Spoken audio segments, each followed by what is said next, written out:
એસઓજીની team ઘણા સમયથી નાસ્તા ફરતા આરોપીઓનું લિસ્ટ બનાવીને તેઓને શોધી કાઢવાની ડ્રાઈવ ચલાવી રહી છે, જેમાં સુરત એસઓજીને સફળતા પણ મળી રહી છે।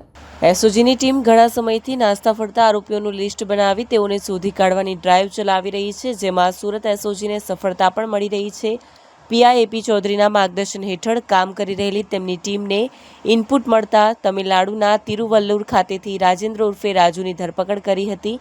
પોલીસની તપાસમાં ગઈ તારીખ 26/9/11ના રોજ રાજેન્દ્ર અન્ય આરોપીઓ સાથે મળીને વરાછા ખાતે આવેલા પાવરલૂમ્સ મશીનોના કારખાનામાં ઘૂસી ફરિયાદી પર પિસ્તોલ તાકી ટેબલના દરવાજામાંથી ₹1,70,000 અને ફરિયાદીના પાકીટમાંથી ₹7,000 લઈ લીધા બાદ ગોળીબાર કર્યું હતું। જોકે જે તે સમયે લોકોના ટોળાએ એક આરોપીને પકડી પાડ્યો હતો।